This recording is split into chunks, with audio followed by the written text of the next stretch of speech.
Alrighty guys, what's going on today? So today I want to talk to you guys about the KRK Rokits versus the KRK VXTs. As a reference, I'm going to be using these KRK Rokit G4 8s and comparing them alongside the KRK VXT 8s. Right off the bat, and what anyone can notice without hesitation is that they are much different in price. The KRK VXTs are definitely the top of the line KRK monitors, more fit for professional mixing and mastering purposes. If you have a lot of money to spend, I'm going to say it right now, go with the KRK VXT 8s, and especially if you have a treated room and you really want to get the most out of your monitors. On the other hand, the KRK Rokits are really great as well, and they're at less than half the price of the top tier VXTs, which is great. A little bit about these KRK Rokit G4 8s. Now, the Rokit monitors have come a long way in 4 generations. The G4s are far more intricate. They have a really transparent sound, a pretty generous sweet spot.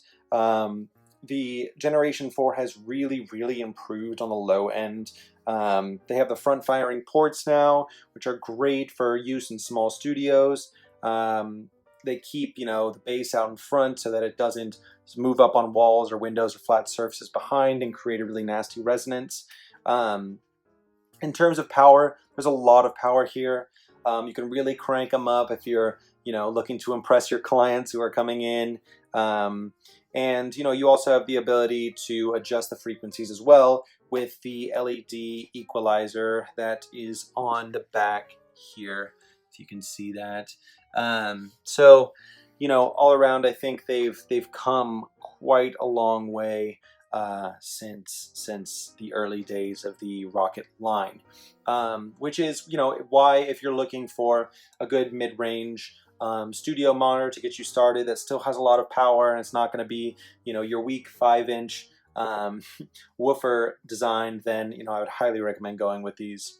On the other hand, the VXTs, they're just awesome all around. They have a really tight bass response, a very usable mid-range, and just a really big sound overall.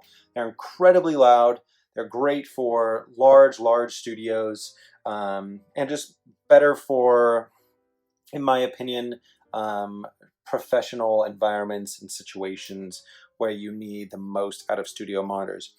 Do note that they are pretty bulky. You're going to need a big room to get the best out of them. That's the one reason why I would recommend these over the VXTs, is that if you get the VXTs and you don't have a room that's treated, or you don't have a large room, you're wasting your money. There's just really, no point in my opinion. But yeah, that's pretty much it. A little comparison between the KRK Rokits and VXTs. If you guys have any insight into which one you like better and for which reasons, or if you have any questions, please feel free to say so in the comments. Alrighty, you guys, take it easy.